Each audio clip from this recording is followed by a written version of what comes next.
복음서에 4번 예고가 되어 있습니다. 다시 말하면 예수님이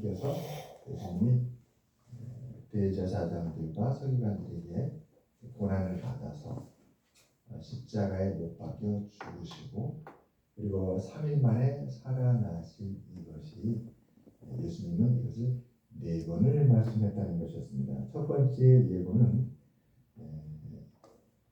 누가복음 9장 18절부터 21절에 나옵니다. 이 예수님의 고난에 대한 예고는 마태, 마가, 누가, 요한 이 사복음서에 다 나옵니다. 오늘 본문을 누가복음으로 잡았기 때문에 누가복음을 중심으로 살펴보면 첫 번째 예고는 누가복음 9장 18절부터 21절에 나옵니다. 예수님께서 제자들에게 나를 누구라 하느냐, 사람들이 나를 누구라 하냐 물었습니다. 그러자 제자들이 어떤 이는 엘리야라, 어떤 이는 세례 요한이라 이렇게 그들이 들은 대로 대답을 합니다. 그러자 예수님께서 제자들에게 그러면 너희는 나를 누구라 하느냐, 그때에 베드로가 유명한 고백을 하죠. 주는 그리스도입니다. 주는 엘리야도 아니고 세례 요한도 아니고 오시라고 예언하였던 메시아 바로 그리스도이십니다 하고 이렇게 베드로가 고백합니다. 그러자 예수님께서 이 베드로의 신앙 고백을 들으시고 이제 제자들에게 첫 번째 주님께서 고난을 당하시고 죽으시고 부활하실 것을 첫 번째로 말씀해 주십니다. 고백을 하시는 것이죠.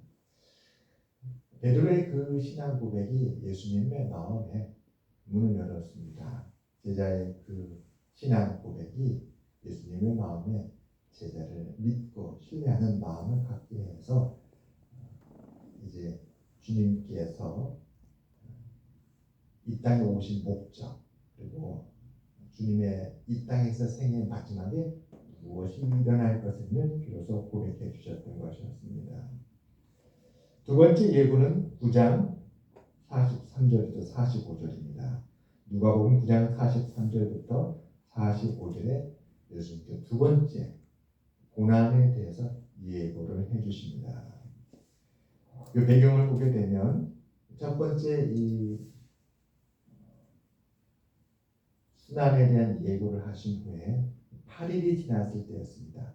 8일이 지나고 나서 예수님께서 베드로, 야고보, 요한을 데리고 산에 올라가십니다. 산에 올라가셔서 신령한 몸으로 빛이 발하는 그 영광된 몸으로 변화하시게 되지요. 그리고 그 변화산상에 모세와 엘리야도 나타나게 됩니다. 아주 놀라운 사건이었습니다. 그 사건이 있고 난 후였죠. 있고 난 후에 예수님께서 두 번째 순환에 대해서 예고를 해 주십니다. 아마도 그 변화산상에서 가장 놀랐던 사람은 베드로였습니다. 베드로가 예수님을 향해서 예수님, 이곳이 너무 좋습니다. 제가 초막을 셋을 짓는데 하나는 엘리야를 위하여, 하나는 모세를 위하여, 그리고 주님을 위하여 초막을 짓겠습니다. 그때 하나님의 음성이 들리죠. 너희는 예수 그리스도의 말을 들으라. 하나님의 음성이 들을 때에 베드로가 또 제자 야고보, 요한도 두려워서 엎드렸습니다. 엎드리고 나서 하나님의 말씀 음성이 들리고 난 다음에 그들이 고개를 들어보니까 모세와 엘리야는 사라지고 예수님만 남았다. 그래서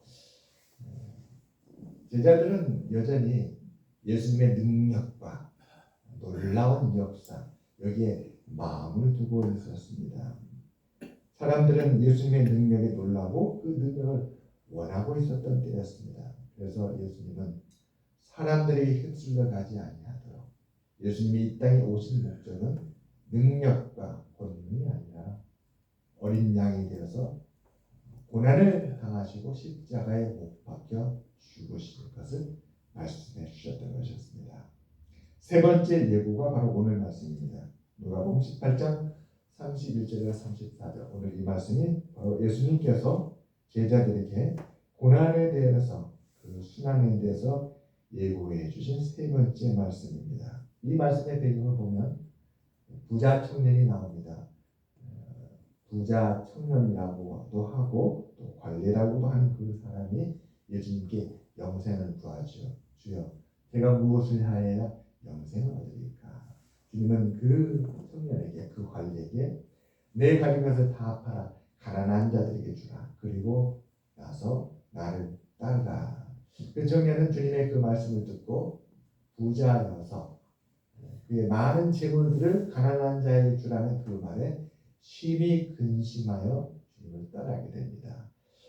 이 부유한 자가 근심하며 영생의 길을 얻지 못하고 떠날 때에 그 부자 청년의 근심을 보며 제자들이 묻죠. 주님, 그렇다면 누가 구원을 받을 수 있습니까?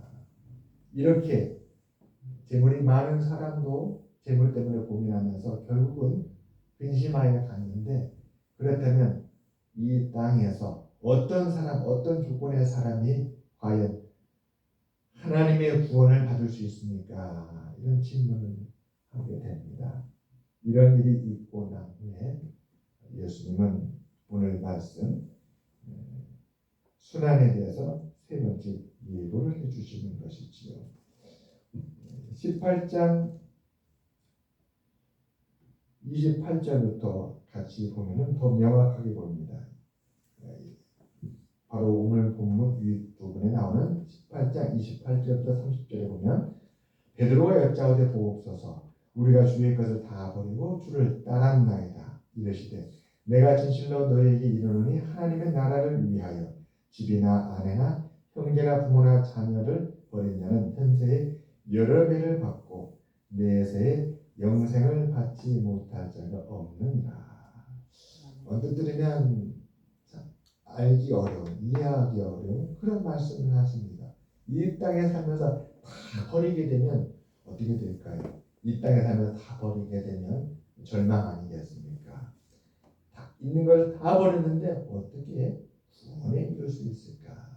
그래서 예수님은 혼란에 빠졌고 도대체 주님의 말씀을 이해하지 못한 그 제자들 향해서 바로 오늘 말씀 31절부터 34절 말씀을 말씀해 주시는 것이죠. 인자가 이방인들에게 넘겨져 희롱을 당하고 능욕을 당하고 침뱉음을 당하겠으며 그들은 채찍질하고 그를 죽일 것이나 그는 3일 만에 살아나리라.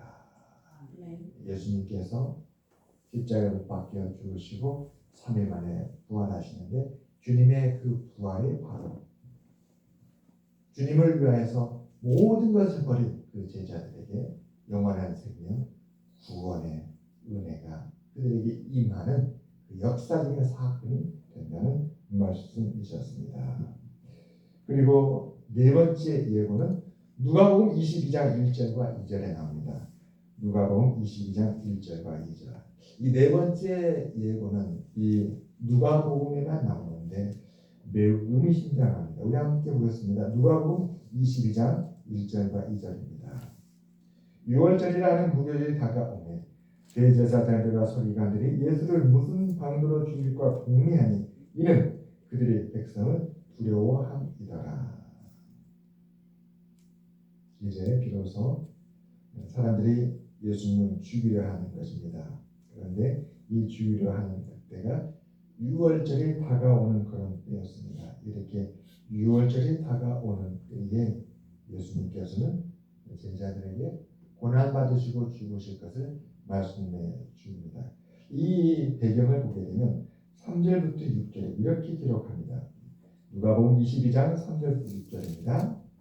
12 중에 하나인 가룟이라 부르는 유다에게 사탄이 들어가니 이 유다가 대제사장들과 성전 경비대장들에게 가서 예수를 넘겨줄 방도를 의논하며 그들이 기뻐하여 돈을 주기로 언약하는지라 유다가 허락하고 예수를 무리가 없을 때에 넘겨줄 기회를 잡더라.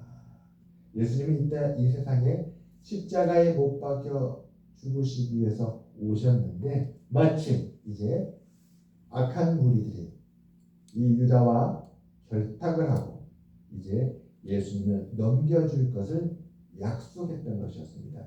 그들의 주님을 십자가에 못 박으려 하는 그들의 모든 계획들이 이제 세워진 그런 때였던 것이었습니다. 그래서 이제 악한 자들에게 준비가 된 상황에서 예수님은 제자들에게 비로소 내가 고난을 겪고 십자가에 못 박혀 죽게 될 것을 마지막으로 그에게 예고해 주었던 것이었습니다. 주님은 단지 십자가에 몸만 박힌 것이 아니라 그 전에 조롱을 당하고 또 심판정에 서서 재판을 받아서 죄인으로 판정이 되고 또 침뱉음을 받고 또 채찍에 맞으며 모든 고통을 받았습니다. 정신적, 육체적 고통을 모든 고통을 받았던 것이죠. 그렇게 정신이 탈진하고 몸이 탈진하고 모든 것을 다 잃어버린 그런 참혹한 상태에서 십자가에 못 박히셨던 것이었습니다.